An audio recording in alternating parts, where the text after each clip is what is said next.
Okay, greetings, what's up? I'm glad my bless up. I don't know if you can, what you can see on that screen. That is the showing of Birth of a Nation. And this is the first time I have seen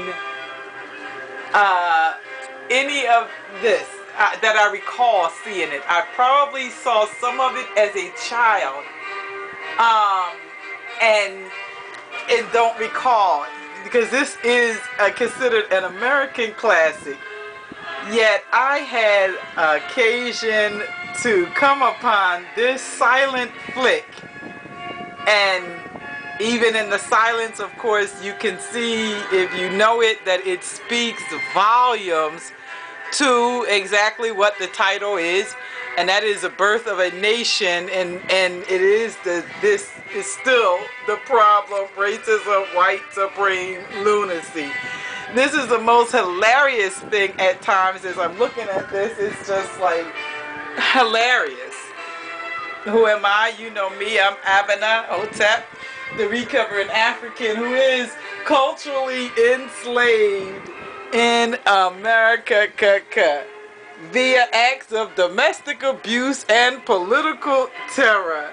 And if you know anything about this movie, Death of a Dark Nation, they show you very much in plain, clear view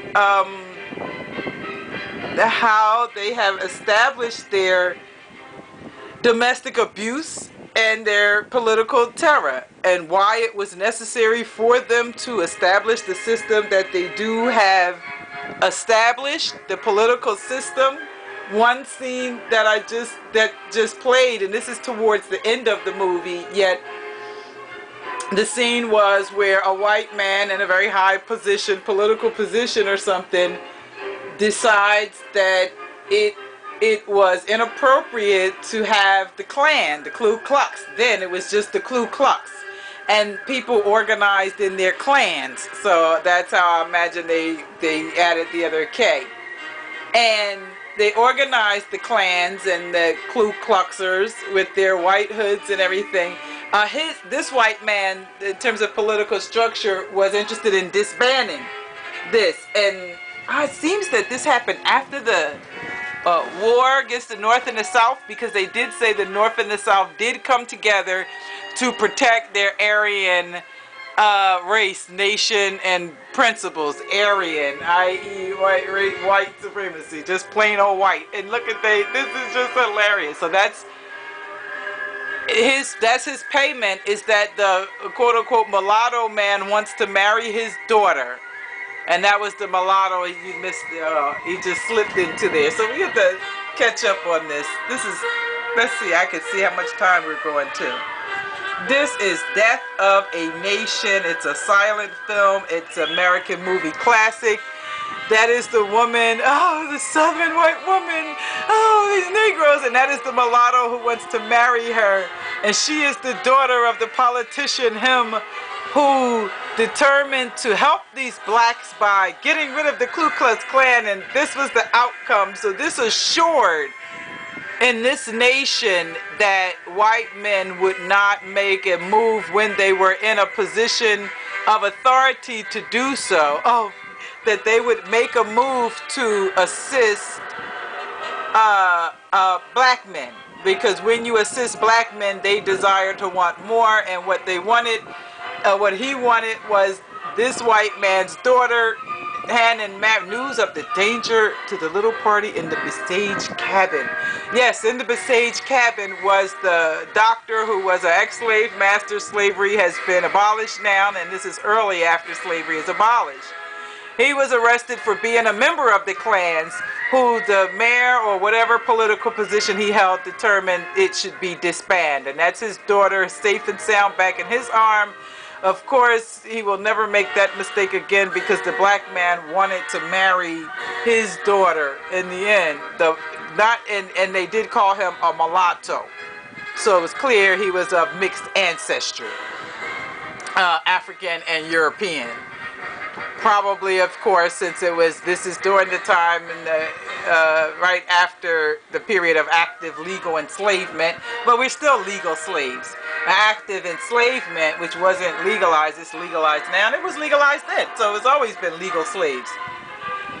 That doctor in the cabin, there was another scene around him and why he was arrested as for being a Klansman, and his daughter, he lost a daughter because a black man wanted to marry her, and she was just so frightened and panicked that she killed herself, and so they had to murder him, and thus ensued this here. See, but it was hilarious. At points I'm looking at this and I'm just cracking up. It's like, this is hilarious. Where are we at? Can I see how much time has gone by? Oh, just 5 minutes 41. So that's about all that I need to say. If you want to see more, here, let me just let you, we'll see as much as you can. If you haven't seen, this is Death of a Nation. No, Birth of a Nation. So it just made me think of the book Trojan Horse, Pam and Anon, whoever, you know, wrote the book Death of a Dark Nation. This is Birth of a Nation, and this, of course, is Birth of the European Nation. Let's see how much we can get it clearer. I can't go back too far. Where points is clear, right? There you go.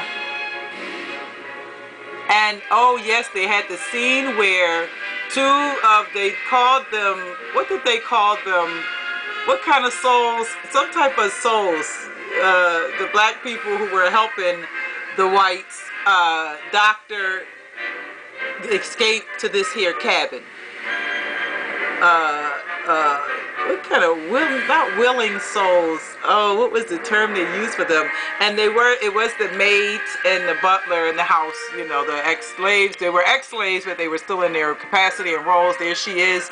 In a typical type of mammy fashion format, the woman is displayed, the black woman, as a mammy, and she was the one who lay squashed on black men to help the white man escape the doctor. And of course you have the young white female child that we must save and protect, and they're all in blackface during this time because black people of African descent were not allowed in the films. And these are those crazed blacks, and here comes the Klan coming to save the day. The Klan, get away. So all the Klans have organized, and they actively organize to come and put down this here uprising that the mayor or whoever he was supported happening, because there was active Klan activity in the town, and that was supposed to be outlawed. This was, again, right after the legal abolishment of slavery, active slavery. And so the Klans, of course, proved themselves as needed in this here scene. It saved the white female girl and all the white women. And everyone is protected, right? And the crazed blacks, I'm sure they put them down, and then they put us right in our place and begin to establish laws to prevent, look at them, oh, they were just disarming the blacks, see? This is what it is. Now they have to go and disarm the blacks. How much time we have left? 8 minutes, okay. You get to see what happens here. And so it's great. Parade of the Klansmen. This is Birth of a Nation. The problem for people of African descent. The solution, racism, non-anonymous. It is not a secret.